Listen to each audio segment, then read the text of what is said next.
Gran gusto de saludarlos en este nuevo programa de Corrientes de Pensamiento.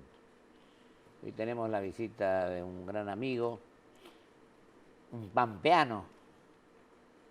Decía que hoy, ahora estamos 21:30, pero a la tarde en el Senado de la Nación estuve yo un rato, rindió un homenaje al gobernador de toda esta etapa democrática, el primero, a Rubén Marín, con quien compartí muchas cosas en común en todos esos años, 83-87. Y la verdad es que un hombre que gobernó magníficamente su provincia. Después Carlos Berna, que fueron senadores también. Y acá el doctor Andrés Gil Domínguez, un hombre profesor de Derecho Constitucional en la Universidad de Buenos Aires y en La Pampa, que ha venido otras veces al programa, pero hoy me parece muy importante que hablemos de esta situación, de la situación judicial, el tema del comunicado de las Naciones Unidas.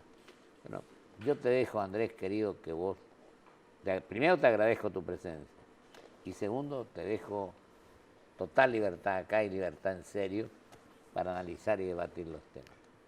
A pesar de que es obra sanitaria, pero como nos dejaron ganar ayer, entonces hoy estoy. Sí, bueno, muchas gracias por la invitación.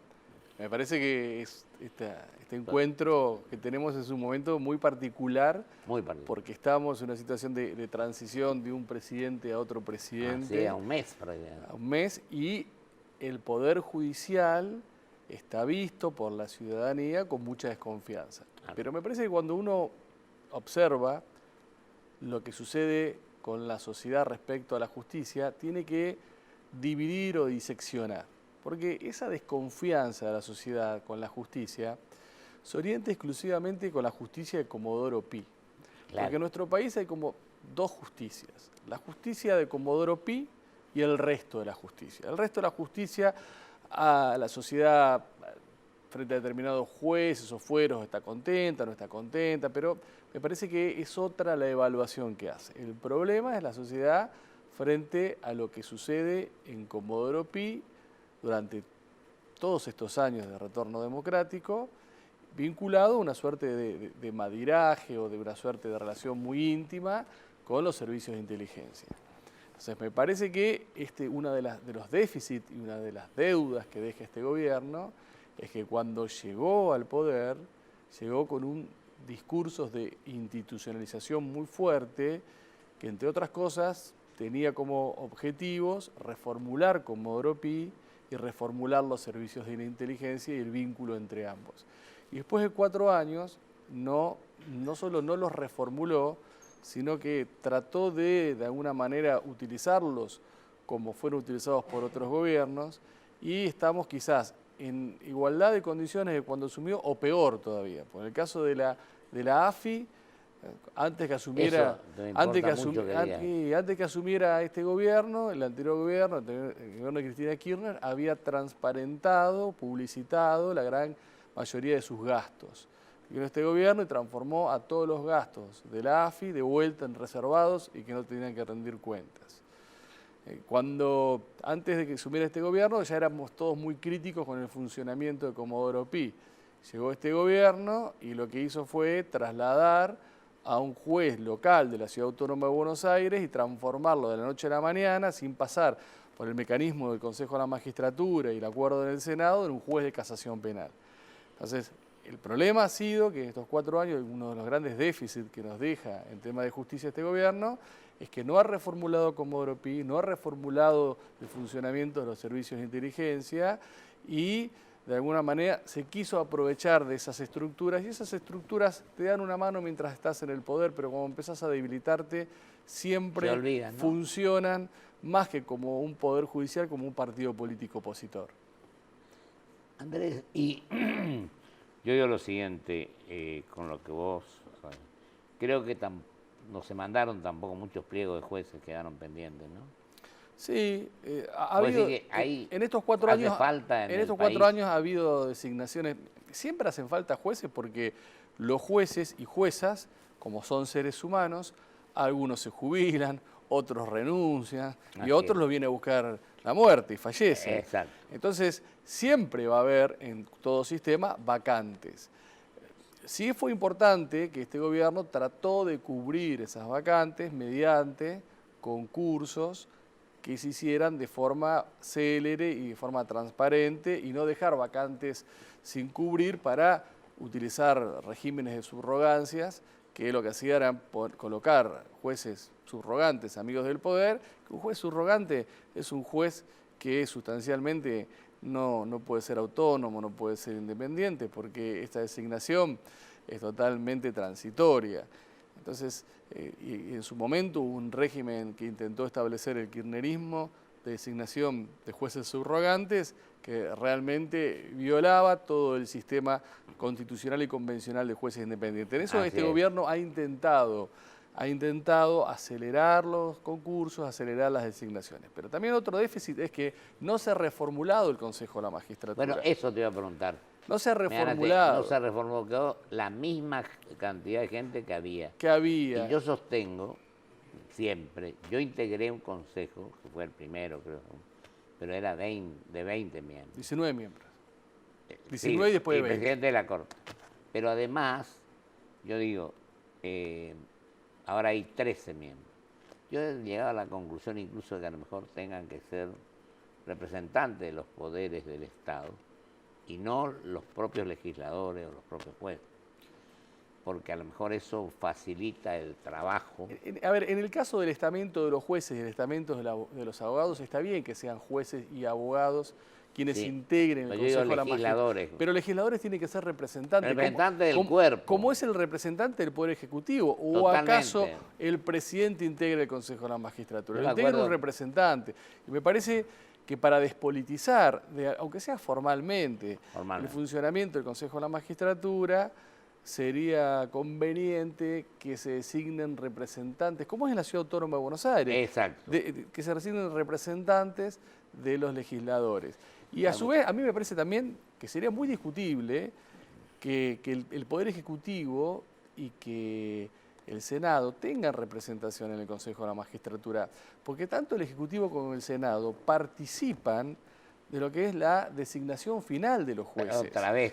Entonces, ¿por qué van a estar en un órgano que tiene como función esencial la selección y la primera propuesta de jueces y juezas, si después van a estar nuevamente? Tienen como una doble chance. Doble chance. Y eso no tiene ningún tipo de justificación. Yo que fui integrante y presidente de la Comisión de Disciplina, yo reconozco esto que vos estás diciendo, y lo vengo diciendo en el programa. Y había otros problemas, porque nosotros, los argentinos y las argentinas, nos caracterizamos por tomar instituciones que han funcionado muy bien en otras latitudes y acá le damos el toque argentino.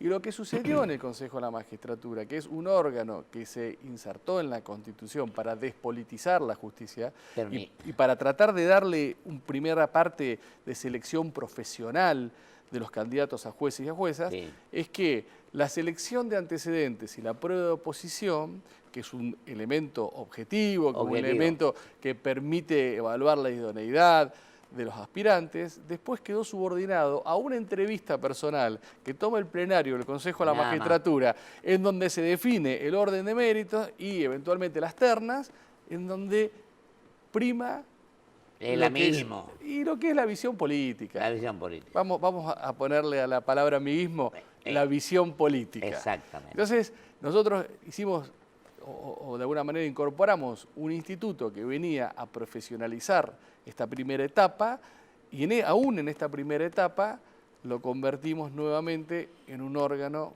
que es político. Me acuerdo que creo que en el primer consejo el representante del Ejecutivo era una gran persona, que era el doctor Comadira. Gran administrativista. Gran administrativista. No, yo me acuerdo, estaba el doctor Geminiani, estaba el doctor Orio, entonces, para mí, Quiroga Lavie.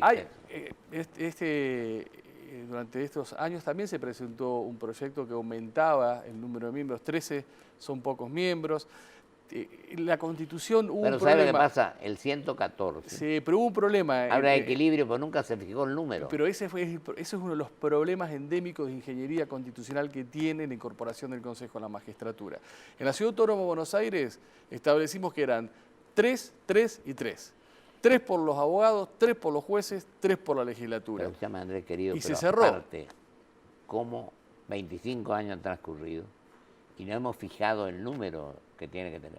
Es lo mismo que el defensor del pueblo, en otro aspecto. aparte, El defensor del pueblo hubieron 2, hace 12 años que no tenemos defensor del pueblo. pero nosotros tergiversamos conceptos de la vida. ¿Qué es equilibrio? Si nosotros nos tenemos que poner de Claro. acuerdo en estar en equilibrio en algo, que vamos a estar en igualdad de Eso dice el condiciones, párrafo segundo. disfrutando. Bueno, nosotros hemos interpretado que equilibrio no es estar en igualdad de condiciones. Y hemos generado composiciones en donde lo político prevalece de alguna manera sobre lo profesional. Pero lo que hay que tener en cuenta es el otro, la mora en cumplir con lo que estableció la Constitución, la reforma de la Constitución, que el tema de la ley, el número de miembros del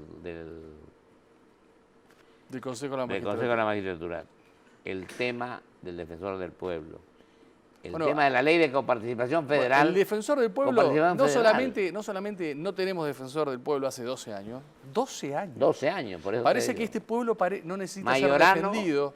y- Y no solamente eso, sigue rigiendo la ley del defensor del pueblo anterior a la reforma de 1994. Claro. Ni siquiera se sancionó una ley que regulara la figura con los conceptos o contenidos incorporados en 1994.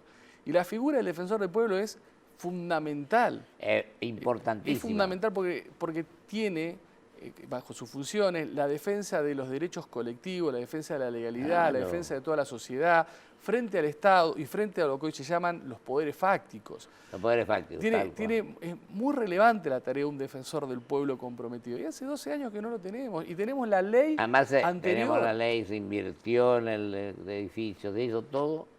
Tuvimos 2 y después se terminó. Pero eso habla un poco también No, de... pero después la ley de coparticipación. Bueno, la Yo ley de considero que la coparticipación no es tan fácil.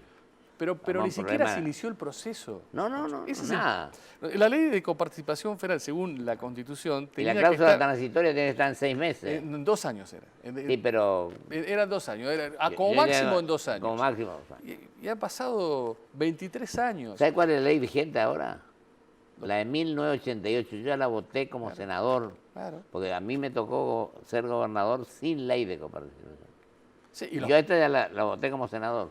y durante mucho tiempo se El 7 de sostuvieron enero del en los 88. pactos fiscales celebrados por la gestión de Cavallo. Bueno, pero ahí dependíamos del jefe, del secretario de Hacienda. Pero otro tema, y no puede haber políticas públicas activas, eficaces, desarrollo de derechos económicos, sociales y culturales, si no hay coparticipación federal que le llegue a las provincias y a los municipios los recursos necesarios para solucionar los problemas. Porque, a ver, el déficit de vivienda, el acceso a la vivienda digna, 3 millones de déficit todavía. ¿quién lo va a facilitar? ¿El presidente desde la cava o el intendente recibiendo recursos y direccionando el déficit, tratando de paliar el déficit de vivienda conforme a las condiciones y características del lugar? Hay un déficit de 3 millones de viviendas. Nosotros, en 4 años corrientes, teníamos un gran presidente del Instituto de Vivienda y los miembros ahí hicieron como Igual, 20.000 viviendas. otro tema también para discutir es si en un Estado federal, como el argentino, extenso territorialmente, diverso, un sistema de coparticipación federal es lo más idóneo y no hay que mantener un sistema de doble fuente. Yo creo que sí, pero te digo una cosa, Andrés. Acordate que el tema de la coparticipación, de una manera tener el goteo diario. Cuando te manejas sin ley, como manejamos los primeros 4 años, yo hablaba de Marina al comienzo, Marina en La Pampa, otros gobernadores, a mí en Corrientes. Es decir, esperaba a veces que te manden la partida y llegaba cuando querían los secretarios de Hacienda. Pero es que mi duda es si en un sistema federal Si uno piensa que las dos constituciones unitarias del principio del siglo XIX establecían el sistema, las unitarias del sistema de doble fuente, es decir, no sé si el Estado federal tiene que recaudar los impuestos externos y después cada provincia recauda los impuestos internos. O recauda una mínima, el Estado federal, una mínima cantidad de impuestos internos. Ahora, los impuestos internos que generan las provincias, que generan la riqueza de las provincias, los recauda el Estado y después hay una primera distribución de la distribución primaria de la torta, donde el Estado se ha ido apropiando cada vez más. Y hoy se apropia como el 70% de los recursos. Lo otro, cuando Caballo le pasa a las escuelas sin los fondos a las provincias. Y tener los impuestos distorsivos, impuesto al cheque, impuesto a tres o cuatro impuestos que eran por 2 o 3 días y que quedaron definitivamente. Vamos a ver qué pasa con el gobierno que asume y quién es el representante en la AFIC, diremos. Sí, pero más allá de quién sea el representante de la AFIC... la teoría del gobierno que adopte, el gobierno que asume. Quien dirige la AFIP recauda. Acá me parece que hay que hacer una discusión muy seria a nivel parlamentario. La distribución. De si se puede seguir con este régimen. Yo creo que es una reforma impositiva total. Y de distribución.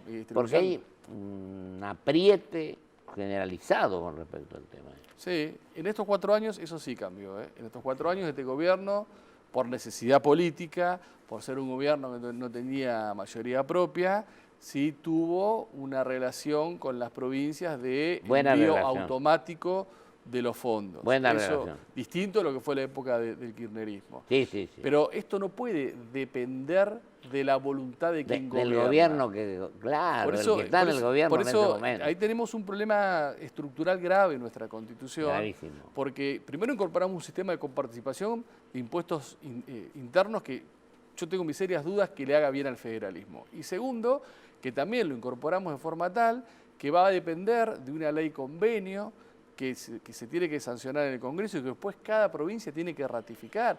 Y esto, si no hay un proceso político, de un debate político muy profundo, va a ser muy difícil. Es más, algunos constitucionalistas como Banossi dicen que esto es inconstitucional por secesionista. Jorge. Sí, que darle la posibilidad a las provincias, después que se dictó una ley del Congreso, de aceptar o no aceptar esas provincias, es en ese punto secesionista. Fíjate todos los remiendos que hubieron en ese aspecto, que a la provincia de Buenos Aires le daban tanto por día porque había habido una falta de equilibrio. Bueno. Y después, en las otras provincias, peleaban un punto más, un punto menos. Sí, bueno, la Constitución dice que la distribución tiene que ser equitativa y solidaria. Claro. Y tiene que tender al desarrollo igualitario. La verdad es que en los hechos eso no ocurre. ¿Pero por qué? Porque en la Constitución no existe un mecanismo que... Es como, es como los decretos de necesidad y urgencia. Vos no querés tener problemas, prohibilos. O habilitarlos en 2 o 3 materias. Totalmente. Ahora, si no haces eso, y vas a tener un presidente o presidenta que te va a sacar todos los decretos de necesidad y urgencia que quiera. Bueno, acá pasó lo mismo. Acá vos querías un régimen de coparticipación federal que fuese efectivo. Bueno, tendrías que haberlo armado con una ingeniería constitucional distinta a esta que se armó. No dejarlo a una ley, no depararlo a un futuro. Tendría que haber sido establecido en la convención. Para que se sancione una ley y no la sancionan nunca. ¿Sabes cuántas veces funcionó el Congreso este año? Y en campaña... 4 y 4 diputados y 4 senadores. Esto es lo que yo leí, no, salvo que haya leído mal.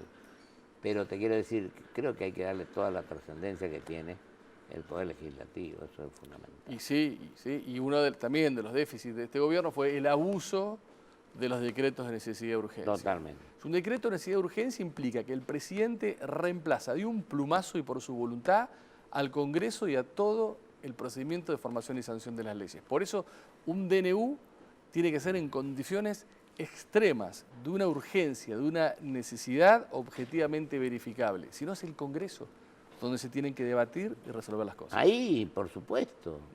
Ahora, vos me hablaste hoy al comienzo, antes de que empezara el programa, del tema del comunicado de Naciones Unidas. Sí, hay un órgano... Quedan 3 minutos, por eso te lo mando. Hay un órgano que es el relator para la independencia del Poder Judicial y la independencia de los abogados, que recibió una denuncia de varias ONG sobre falta o afectación de la independencia del Poder Judicial. En estos 4 años había cuenta de varios sucesos por parte del gobierno de Macri, consideró verosímil estos hechos denunciados y le dio un traslado al gobierno... Denunciado por la ONG, ¿no?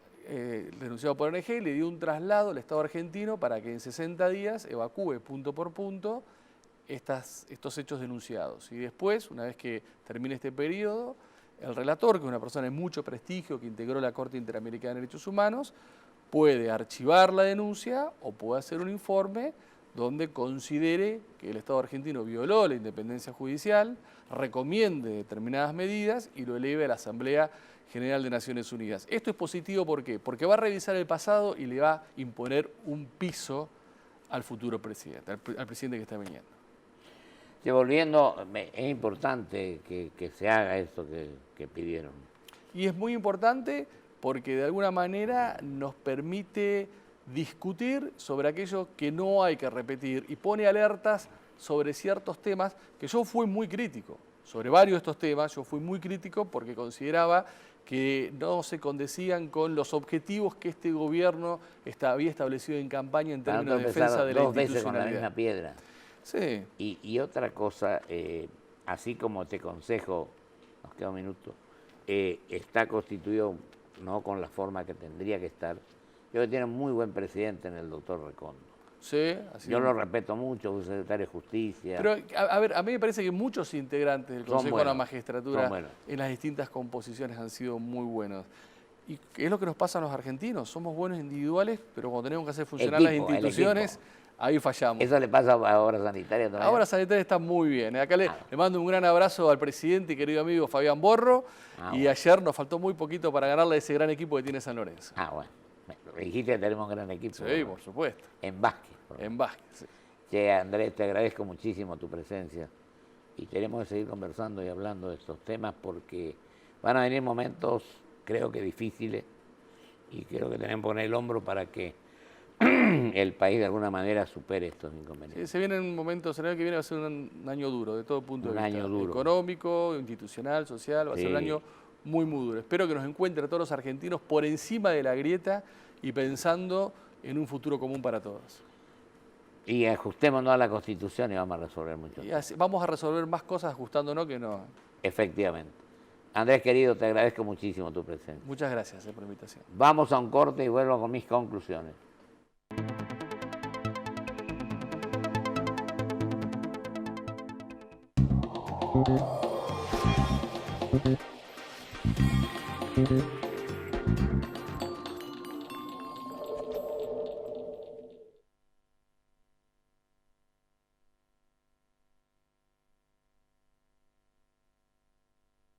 IRSA, somos la mayor empresa argentina inversora en bienes raíces. IRSA, líderes en real estate. Conocer la adversidad fue lo que hizo que la dejen atrás. Por eso en Toyota apoyamos el desarrollo de los atletas argentinos.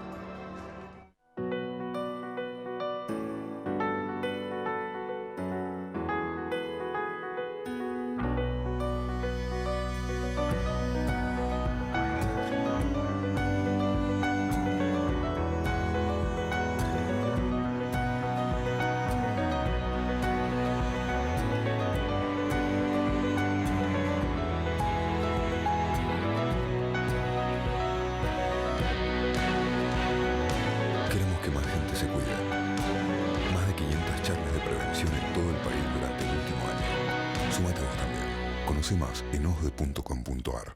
La verdad que Ini es una genia, como nos está ayudando a organizar la casa. ¿Y ahora en esta caja qué hay? Ah, las cartas de Claudia. Sí. ¡Ay, qué amor! Fácil, hay como 40 mazos. Tarot, españolas, póker, todo. ¿Te hago un truco? Mirá, elegí una. Cualquiera. ¡Opa! Ah. ¡Osmar! ¡Se nos cayó una carta! ¿A quién que la vayas a buscar vos, Ini?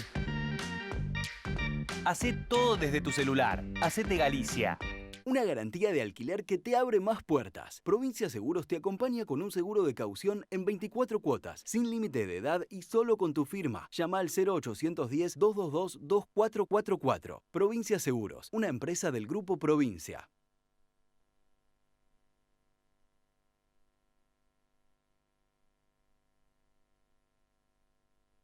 IRSA. Somos la mayor empresa argentina inversora en bienes raíces. IRSA. Líderes en real estate.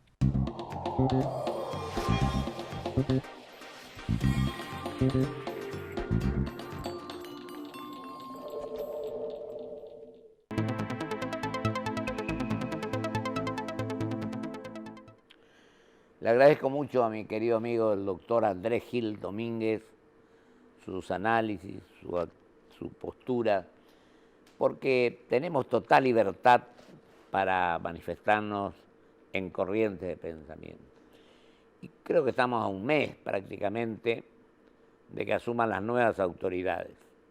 Lo que yo quiero pedir especialmente, es que tratemos de hacer las cosas que el país necesita, que la gente, los argentinos,